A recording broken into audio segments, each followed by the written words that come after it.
Hello friend, स्वागत है आप सभी का अपने YouTube channel growth point BGP में। दोस्तों, पिछले वीडियो में हम लोगों ने 250 प्रश्न को कवर किया था और आज के इस वीडियो में 250 से भी अधिक प्रश्न को देखेंगे, 250 से आगे के प्रश्न को देखेंगे। हम लोगों ने टीचिंग परीक्षा के इस बुक से 1200 से भी अधिक प्रश्न को कवर किया जाना है। तो दोस्तों, जिन्होंने पिछले वीडियोस को नहीं देखा है वो प्लीज़ पिछले वीडियोस को जाके देख लें, और जो नए आए हैं इस चैनल पे इस चैनल को सब्सक्राइब कर दें। चलिए अपने अगले प्रश्न की ओर आते हैं। हमारा प्रश्न 251 नंबर क्या कह रहा है कि टफ किससे संबंधित है। टफ जो है किससे संबंधित है? टफ जो है ज्वालामुखी राख से संबंधित है। ठीक है, आइए इसके समरी को देख लेते हैं। समरी क्या कह रहा है? ये बीपीएससी टीआरई 3 में पूछे गए प्रश्न है। टफ एक प्रकार की चट्टान है जो ज्वालामुखी विस्फोट के दौरान एक छिद्र से निकलकर ज्वालामुखी राख बन जाती है। ठीक है, आइए अगले प्रश्न की ओर आते हैं। 252 नंबर क्या कह रहा है? निम्नलिखित में से कौन सा एक भूकंप गंभीर और विध्वंसकारी है? तो कौन सा भूकंप जो है एक गंभीर और विध्वंसकारी है? तो वो टेक्टोनिक अर्थक्वेक होगा। ऑप्शन नंबर बी हो जाएगा, टेक्टोनिक अर्थक्वेक यानी कि भ्रंश मूलक भूकंप। ठीक है, आइए इसके समरी को देख लेते हैं। समरी क्या कह रहा है? भ्रंश मूलक भूकंप जो है अन्य प्रकार के भूकंपों की तुलना में बहुत गंभीर और विनाशकारी होते हैं। ये पृथ्वी की सतह के नीचे टेक्टोनिक प्लेटों की गति के कारण होते हैं। ये गतियाँ महत्वपूर्ण विनाश का कारण बन सकती है, खासकर यदि आदिवासी वाले क्षेत्र के पास होते हैं। ठीक है, आइए इसके अगले पॉइंट को देखते हैं। ज्वालामुखी भूकंप जो है ज्वालामुखी गतिविधियों से जुड़े होते हैं, लेकिन आमतौर पर प्रभाव में कम व्यापक होते हैं। आइए अगले प्रश्न की ओर आते हैं। 253 नंबर, भ्रंश स्कॉर्प निम्नलिखित में से किससे संबंधित है? भ्रंश स्कॉर्प निम्नलिखित में से किससे संबंधित है? ऑप्शन ए दे रहा है संरचनात्मक से, अपरदनात्मक से। ठीक, ऑप्शन बी अपरदनात्मक। ऑप्शन सी क्या है आपका? टेक्टोनिक यानी कि विवर्तनिक से। और ऑप्शन डी है इनमें से एक से अधिक, और ऑप्शन ई है इनमें से कोई नहीं। तो इसका आंसर हो जाएगा टेक्टोनिक से, विवर्तनिक से। ठीक है, आइए इसके समरी को थोड़ा देख लेते हैं। भ्रंश स्कॉर्प एक तीव्र ढलान या चट्टान होती है जो सीधे फॉल्ट के साथ गति के कारण बनती है और फॉल्ट प्लेन की उजागर सतह को दर्शाती है। ठीक है, इस प्रश्न का अगला पॉइंट है, ये विवर्तनिक गतिविधियों जैसे भूकंप के कारण होते हैं और हाल की फॉल्ट गतिविधियों का संकेत होते हैं। ठीक है, ये संरचनात्मक सक्रिया विवर्तनिक आंदोलनों वाले क्षेत्र में सामान्य होती है और विवर्तनिक प्लेटों की सीमाओं पर पाई जाती है। आइए अगले प्रश्न की ओर आते हैं। 254 नंबर क्या कह रहा है कि भूकंप की तीव्रता जो है किस मशीन से मापा जाता है? ठीक है, भूकंप की तीव्रता किस मशीन से मापा जाता है? तो सिस्मोग्राफ से जो है भूकंप की तीव्रता मापी जाती है। ऑप्शन नंबर सी हो जाएगा। ठीक है, देखिए बैरोमीटर से क्या मापा जाता है? बैरोमीटर से वायुमंडल दाब को मापा जाता है। ठीक है, और मैनोमीटर से क्या मापा जाता है? वायुमंडल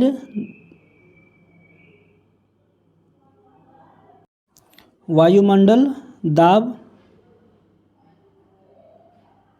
ठीक है, और मैनोमीटर से क्या मापी जाती है? मैनोमीटर से जो है आपका सीमित स्थान में तरल पदार्थ या गैस के दाब को मापने के लिए किया जाता है। ठीक है, आइए अगले पॉइंट की ओर आते हैं।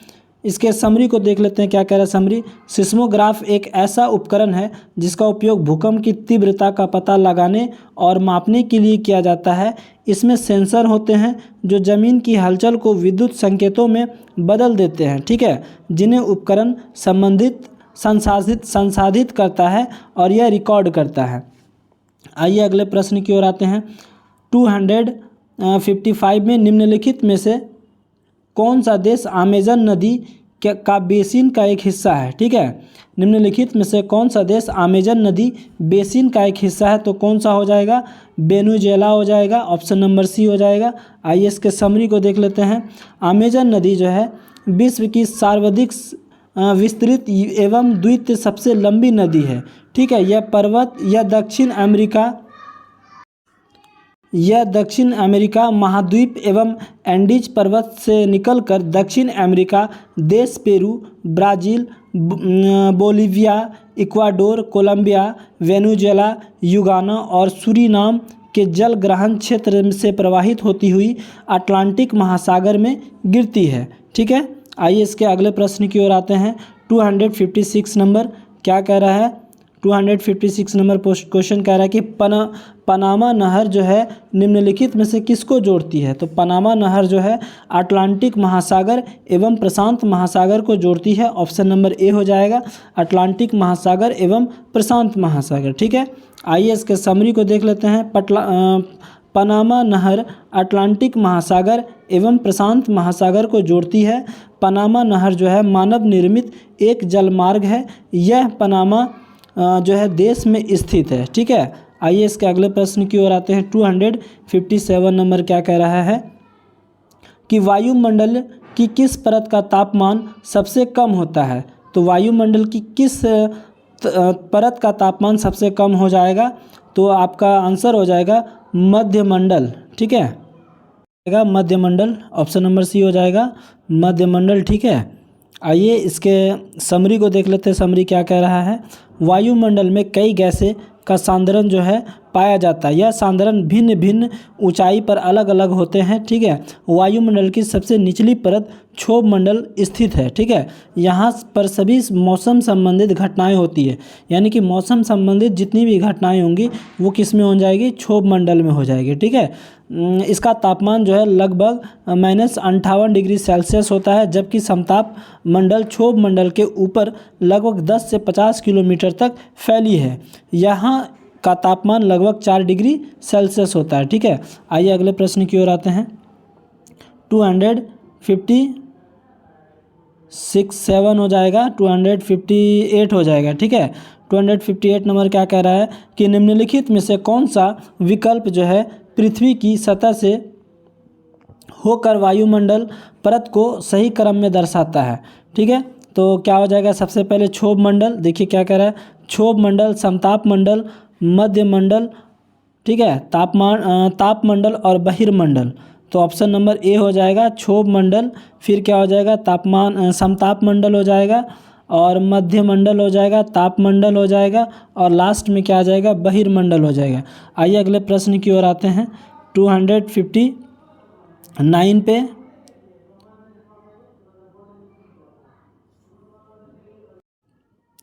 259 नंबर क्वेश्चन कह रहे हैं कि ओजोन के बारे में कुछ तथ्य दिए गए हैं, उसे आपको बताना है। तो क्या कौन से तथ्य दिए गए हैं? ऑप्शन नंबर ए कह रहा है कि यह जो है उच्च तरंग दैर्घ्य विकिरण को अवशोषित करता है। ठीक है, ऑप्शन बी क्या कह रहा है? ऑप्शन बी कह रहा है कि यह वायुमंडल की सबसे स्थिर गैस है, और ऑप्शन सी कह रहा है कि यह मेसोस्फीयर में पाया जाता है और एक से अधिक इनमें से कोई नहीं। ठीक है, तो ये क्या कह रहा है कि यह उच्च तरंगदैर्घ्य विकिरण को अवशोषित करता है। ये गलत बात है, यह जो है निम्न तरंगदैर्घ्य विकिरण को क्या करता है? अवशोषित करता है। उच्च नहीं होगा, निम्न हो जाएगा। ठीक है, यह वायुमंडल की सबसे स्थिर गैस है, ये भी गलत हो जाएगा, क्योंकि यह वायुमंडल की सबसे स्थिर गैस नहीं बल्कि अस्थिर गैस है। ठीक है, यानी कि इसका आंसर क्या हो जाएगा? इनमें से कोई नहीं। आइए अगले प्रश्न की ओर आते हैं। 260 पे वायुमंडल की परत किस परत में हवाई जहाज़ उड़ता है? ठीक है, वायुमंडल किस परत में हवाई जहाज़ जो है वो उड़ता है? तो किस परत में उड़ता है? ऑप्शन नंबर बी हो जाएगा समताप मंडल। ठीक है, आइए अगले प्रश्न की ओर आते हैं। अगला प्रश्न क्या कह रहा है? आइए इसके समरी को थोड़ा पढ़ लेते हैं। समरी क्या कह रहा है कि यह क्षोभ मंडल के ऊपर स्थित यह 50 किलोमीटर की ऊंचाई तक फैला हुआ है। यह परत जो है बादलों और संबद्ध मौसम की घटनाओं से लगभग मुक्त है, जो हवाई जहाज़ के लिए परिस्थितियों को सबसे आदर्श बनाती है। इसमें ओजोन गैस की परत होती है। ठीक है, यह सूर्य की किरणों को हानिकारक प्रभावों से भी बचाता है। आइए अगले प्रश्न की ओर आते हैं। अगला प्रश्न क्या कह रहा है? 261 नंबर, वायु में ऑक्सीजन की प्रतिशत कितनी होती है? तो कितनी प्रतिशत है? तो आपका 21% हो जाएगा। ऑप्शन नंबर सी हो जाएगा। आइए इसके समरी को देख लेते हैं। वायु जो है कई गैसों का मिश्रण है। उदाहरण के लिए nitrogen, oxygen, carbon dioxide, helium, argon इत्यादि। ठीक है, नाइट्रोजन जो होते हैं वो 78% और ऑक्सीजन जो होते हैं 21% से वायुमंडल का बड़ा भाग बना है। Carbon dioxide, helium, ozone, argon और हाइड्रोजन कम मात्रा में पाए जाते हैं। हवा में धूल के छोटे कण भी मौजूद होते हैं। आइए अगले प्रश्न की ओर आते हैं 262 में। निम्नलिखित में से कौन सा भूमध्य सागर से भारत के उत्तर पश्चिमी भाग की ओर चलता है या चलती है? तो कौन सा चलता है? तो ऑप्शन नंबर ए हो जाएगा, पश्चिमी विक्षोभ हो जाएगा। ठीक है, पश्चिमी विक्षोभ।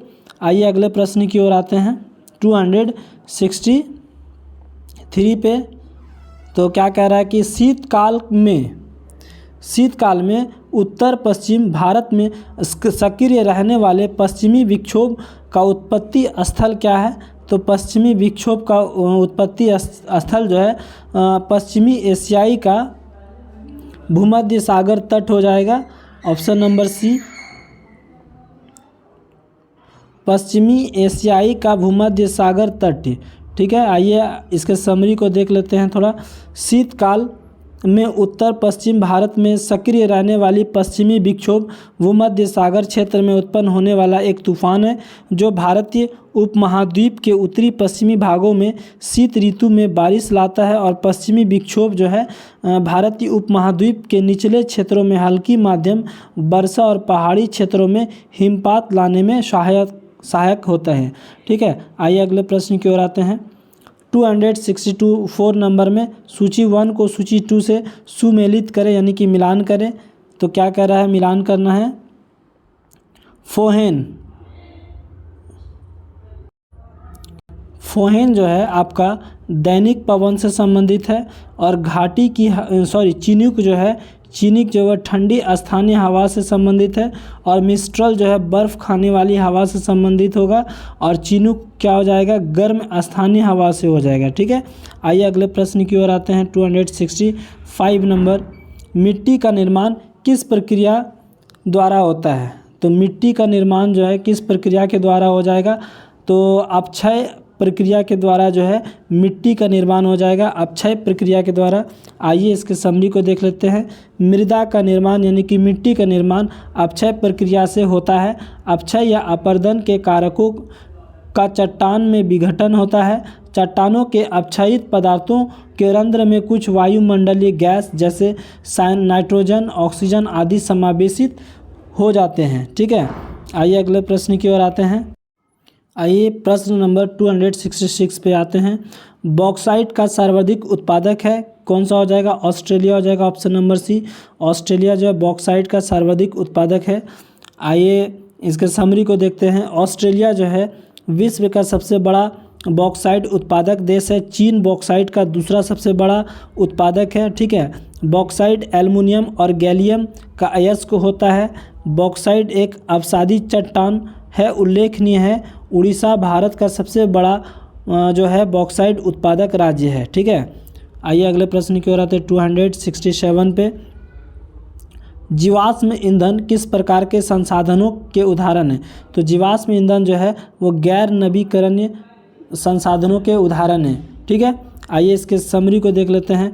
जीवाश्म ईंधन जो है गैर नवीकरणीय प्रकार के संसाधनों के उदाहरण है। जो संसाधन निरंतर उपयोग के बाद समाप्त हो सकते हैं वे गैर नवीकरणीय संसाधन कहलाते हैं। ठीक है, ये पृथ्वी पर सीमित मात्रा में पाए जाते हैं और इनका उपयोग अस्थायी रूप से नहीं किया जाता है। ठीक है, उदाहरण के लिए जो है जीवाश्म ईंधन, खनिज इत्यादि। आइए अगले प्रश्न की ओर आते हैं 268 पे। महासागरीय प्रपट्टी के मुख्य खनिज घटक क्या है? तो महासागरीय प्रपट्टी के मुख्य खनिज घटक जो है आपका हो जाएगा सिलिका और मैग्नीशियम। ठीक है, ऑप्शन नंबर सी हो जाएगा, सिलिका और मैग्नीशियम हो जाएगा। आइए अगले प्रश्न की ओर आते हैं। अगला प्रश्न क्या है 269 नंबर। कह रहा है कि बायोगैस का मुख्य घटक कौन सा है? बायोगैस का मुख्य घटक जो होते हैं वो मीथेन होते हैं। ऑप्शन नंबर बी हो जाएगा। आइए इसके समरी को पढ़ लेते हैं।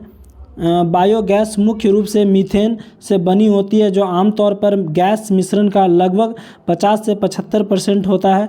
बायोगैस ऑक्सीजन की अनुपस्थिति में सूक्ष्म जीवों द्वारा कार्बनिक पदार्थों के एनारोबिक पाचन के माध्यम से उत्पन्न होती है। ठीक है, आइए अगले प्रश्न की ओर आते हैं 270 पे। तो क्या कह रहा है, निम्नलिखित में से कौन नवीकरण ऊर्जा का स्रोत है।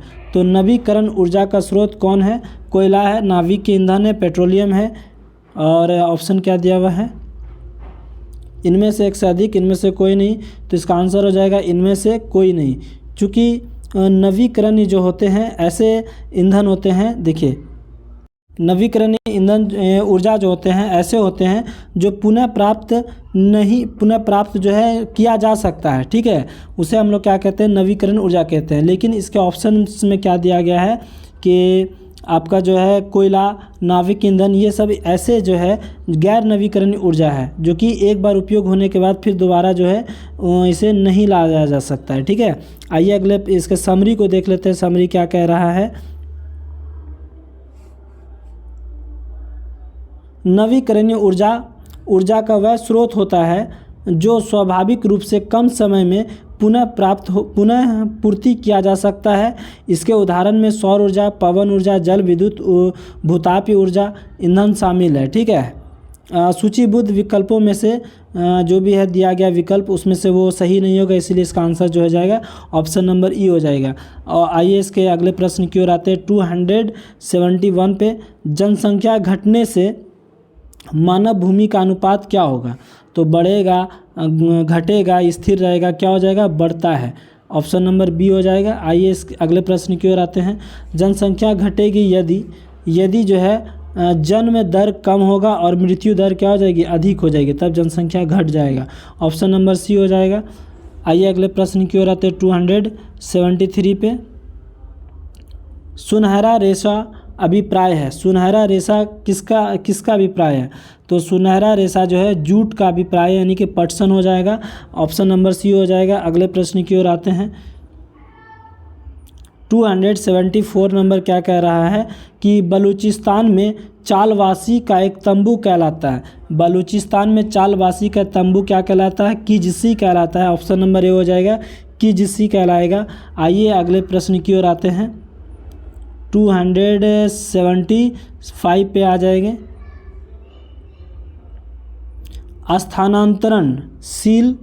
स्थानांतरणशील कृषि के स्थानीय नाम और संबंधित देश का सही युग्म में कौन सा हो। तो ये ऑप्शन नंबर कौन सा हो जाएगा, लदांग जो है मलेशिया से संबंधित हो जाएगा, ऑप्शन नंबर सी हो जाएगा, लदांग मलेशिया से। आइए अगले प्रश्न की ओर आते हैं। 276 पे जब बहता पानी चिकनी मिट्टी को काटता है और गहरे चैनल बनाता है तो क्या होता है। तो गली कटाव, बनी सीट संरक्षण और बनों की कटाई उपयुक्त में से कोई नहीं और एक से अधिक। तो ऑप्शन नंबर क्या हो जाएगा, गली कटाव होता है, ऑप्शन नंबर ए हो जाएगा। आइए अगले प्रश्न की ओर आते हैं। 277 पे निछालन प्रक्रिया संबंधित है। निछालन प्रक्रिया किससे संबंधित है। तो भारी वर्षा क्षेत्र से, खनिज और मिट्टी से, पौधे की जड़ों से, बिल्कुल सही है, यानी कि इसका आंसर क्या हो जाएगा, एक से अधिक हो जाएगा। भारी वर्षा के क्षेत्र भी हो जाएगा, खनिज तो इसका आंसर जो हो जाएगा ऑप्शन नंबर डी हो जाएगा, एक से अधिक, यानी कि भारी वर्षा का क्षेत्र भी है, निछालन की प्रक्रिया खनिज और मिट्टी से भी है, पौधे की जड़ों से भी है, ठीक है। आइए अगले प्रश्न की ओर आते हैं। 278 पर 278 नंबर प्रश्न जो है, स्टेलेकाइट एवं स्टैलेग्माइट स्थलाकृतियाँ बनती है, किसकी बनती है, भूमिगत जल के द्वारा बनता है, अंडरग्राउंडिंग वाटर के द्वारा बनता है, ठीक है। 280 नंबर प्रश्न। 79 नंबर, जनसंख्या में परिवर्तन के 3 मुख्य कारक क्या है, ठीक है। जनसंख्या में परिवर्तन के 3 मुख्य कारक क्या हो जाएगा, तो बर्थ, डेथ एंड माइग्रेशन हो जाएगा, यानी कि जन्म, मृत्यु एवं प्रवास हो जाएगा। आइए अगले प्रश्न संख्या 280 पे आते हैं। कुल जनसंख्या एवं कुल क्षेत्रफल के अनुपात को क्या कहते हैं। तो डेंसिटी ऑफ पॉपुलेशन कहेंगे, यानी कि जनसंख्या का घनत्व कहेंगे, ऑप्शन नंबर सी हो जाएगा। अगले प्रश्न की ओर आते हैं। 281, निम्नलिखित में से किस राज्यों में नगरीकरण सबसे अधिक है। तो किस राज्य में नगरीकरण सबसे अधिक है। तो ऑप्शन नंबर ए हो जाएगा, गोवा में जो है सबसे अधिक हो जाएगा, गोवा में। आइए इसके अगले पॉइंट को देखते हैं। अगला क्वेश्चन नंबर 282 नंबर क्वेश्चन क्या कह रहा है, जनसंख्या की वहन क्षमता किसके द्वारा निर्धारित की जाती है। जनसंख्या की वहन क्षमता जो है किसके द्वारा निर्धारित की जाती है, तो सीमित संसाधन के द्वारा निर्धारित किया जाएगा, लिमिटिंग रिसोर्सेज के द्वारा जो है निर्धारित किया जाता है 282 का। आइए इसके समरी को देखते हैं। जब जनसंख्या जो है वृद्धि धीमी हो जाती है और फिर धीरे धीरे रुक जाती है तो ऐसी स्थिति को पारिस्थितिक तंत्र की वहन क्षमता कहते हैं। जनसंख्या की वहन क्षमता जो है पारिस्थितिक तंत्र के सीमित संसाधनों द्वारा निर्धारित की जाती है। ठीक है, आइए अगले प्रश्न की ओर आते हैं। 283 नंबर में पर्यावरण एवं पारिस्थितिक में ऑटोमोबाइल्स निकास का सबसे खतरनाक धातु प्रदूषक क्या होते हैं, तो सीसा होते हैं, लेड होते हैं। ऑटोमोबाइल्स निकास का सबसे खतरनाक धातु प्रदूषक जो होते हैं सीसा होता है। आइए अगले प्रश्न की ओर आते हैं। 284 पे मानव गतिविधियों के कारण पर्यावरण में प्रतिकूल परिवर्तन होता है। तो मानव गतिविधियों के कारण पर्यावरण में प्रतिकूल परिवर्तन होते हैं, तो क्या हो जाएगा, पारिस्थितिक क्षरण हो जाएगा, ऑप्शन नंबर 3 हो जाएगा। आइए इसके समरी को देख लेते हैं। मानव गतिविधियों के कारण पर्यावरण प्रतिकूल परिवर्तन पारिस्थितिक क्षरण जो होते हैं वो कहलाते हैं। ठीक है, आइए अगले प्रश्न की ओर आते हैं। एक सींग युक्त गैंडा का गृह राज्य कौन सा है, तो एक सींग युक्त गैंडा का गृह राज्य जो है आपका असम कहलाएगा। ठीक है, आइए अगले प्रश्न की ओर आते हैं। 286 नंबर में भगवान महावीर वन्य जीव अभयारण्य कहाँ स्थित है। भगवान महावीर वन्य जीव अभयारण्य जो है वो गोवा में हो जाएगा। कहाँ में स्थित है, गोवा में स्थित है। ठीक है, आइए अगले प्रश्न की ओर आते हैं। अगला प्रश्न क्या कह रहा है, 287 नंबर, राष्ट्रीय उद्यान जो है में किसकी सुरक्षा प्रदान की जाती है। राष्ट्रीय उद्यान में किसकी सुरक्षा प्रदान की जाती है, तो पूरे पारिस्थितिक तंत्र की जो है सुरक्षा प्रदान की जाती है, ऑप्शन नंबर बी हो जाएगा। अगले प्रश्न की ओर आते हैं। 288 पे आते हैं। क्या कह रहा है, निम्नलिखित में से कौन सा उद्यान सही तरीके से मेल नहीं खाता है, तो कौन सा उद्यान जो है सही तरीके से मेल नहीं खाएगा, तो क्या कह रहा है कि भगवान महावीर बिहार में ये नहीं मेल खाएगा क्योंकि ये कहाँ में, गोवा में है, ऑप्शन नंबर बी हो जाएगा।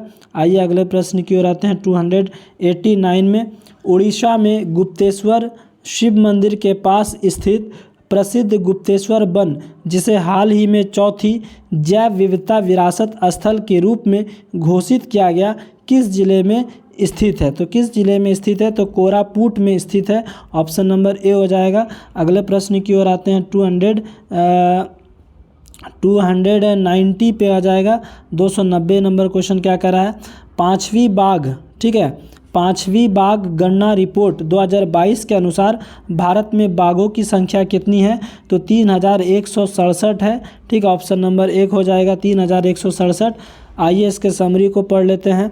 तो पाँचवीं बाघ गणना रिपोर्ट 2022 के अनुसार भारत में बाघों की कुल संख्या 3167 है। यह दुनिया के 70% से अधिक जंगली बाघों का निवास है। ये भारत में बाघों के संरक्षण के लिए 1973 ईस्वी में प्रोजेक्ट टाइगर शुरू किया गया था। यह देश के राष्ट्रीय उद्यानों में बाघों के लिए आश्रय एवं संरक्षण प्रदान करता है। ठीक है, अगले प्रश्न की ओर आते हैं। मेलघाट टाइगर रिजर्व कहाँ स्थित है, यानी कि मेलघाट टाइगर रिजर्व का संबंध किससे है, तो आपका हो जाएगा महाराष्ट्र में हो जाएगा, ऑप्शन नंबर बी हो जाएगा। कहाँ से है, महाराष्ट्र से है। अगले प्रश्न की ओर आते हैं। आइए इसके समरी को देख लेते हैं पहले कि मेलघाट टाइगर रिजर्व जो है महाराष्ट्र के अमरावती जिले में स्थित है। वर्ष 1974 ईस्वी में बाघ अभयारण्य घोषित किया गया था। यह प्रोजेक्ट जो है टाइगर के तहत 1973 और 1974 अधिसूचित पहले 9 बाघ अभयारण्यों में से एक है। ठीक है, अगले प्रश्न की ओर आते हैं। हिमालयी भूरा भालू और एशियाई जंगली भैंसे रेगिस्तानी लोमड़ी किसके उदाहरण है, तो किससे संबंधित है? लुप्त दुर्लभ प्रजातियों से संबंधित है, ठीक है, रेयर स्पेसिस हो जाएगा ऑप्शन नंबर ए। अगले प्रश्न की ओर आते हैं 293 में निम्नलिखित में से किस गैस को वायुमंडलीय प्रदूषक माना जाता है? किस गैस को जो है वायुमंडल प्रदूषक माना जाता है? सल्फर डाइऑक्साइड को माना जाएगा, यानी कि ऑप्शन नंबर सी हो जाएगा SO2, ठीक है। सल्फर डाइऑक्साइड को जो है वायुमंडलीय प्रदूषक के रूप में माना जाता है। आइए इसके समरी को पढ़ लेते हैं।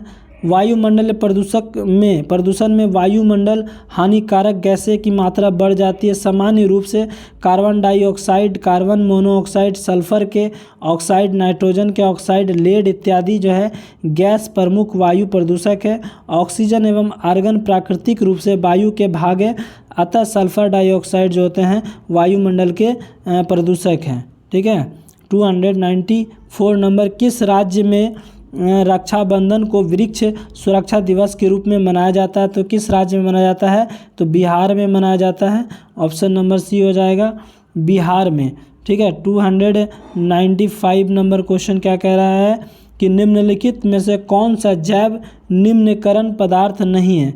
तो कौन सा जैव निम्नीकरण पदार्थ नहीं है? तो एल्युमिनियम पत्री जो है जैव निम्नीकरण पदार्थ नहीं है। 296 नंबर,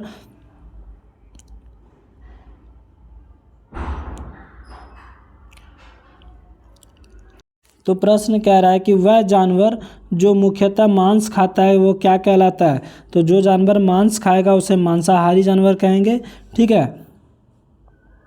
ऑप्शन नंबर कौन सा हो जाएगा? बी नंबर हो जाएगा, मांसाहारी जानवर। आइए अगले प्रश्न की ओर आते 297 में निम्नलिखित में से भारत में निम्नलिखित में से कौन सा स्थान जो जैव विविधता हॉट स्पॉट है? ठीक है, कौन सा जो है स्थान जैव विविधता के हॉट स्पॉट है? तो कौन सा स्थान है? पश्चिमी घाट हो जाएगा, तो वेस्टर्न घाट हो जाएगा। कौन सा स्थान हो जाएगा? पश्चिमी घाट। आइए अगले प्रश्न की ओर आते हैं। अगला प्रश्न क्या कह रहा है? 298 नंबर, ठीक है,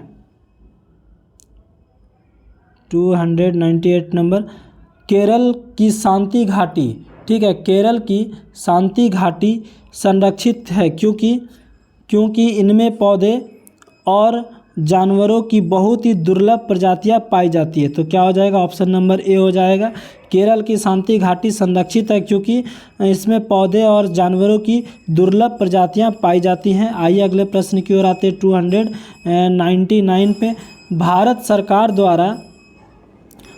सरकार द्वारा पर्यावरण और वन की सुरक्षा के लिए किस वर्ष NGT यानी कि नेशनल ग्रीन ट्रिब्यूनल की स्थापना की गई थी? तो किस वर्ष की गई थी? 2010 में की गई थी, ऑप्शन नंबर ए हो जाएगा। आइए इस अगले प्रश्न की ओर आते हैं, अंतिम प्रश्न 300 पे निम्नलिखित में से कौन सा स्वस्थानीय संरक्षण के अधीन शामिल नहीं है? ठीक है, कौन सा स्वस्थानीय संरक्षण के अधीन शामिल नहीं है? तो वनस्पति उद्यान हो जाएगा, ऑप्शन नंबर ए, ठीक है। तो फ्रेंड्स हम लोगों ने 250 से 300 तक के प्रश्न को कवर कर लिया है। फ्रेंड्स जो इस वीडियो में नए आए हैं वो इस वीडियो को लाइक करें और हमारे चैनल को सब्सक्राइब करें, बेल आइकॉन को प्रेस कर लें। धन्यवाद।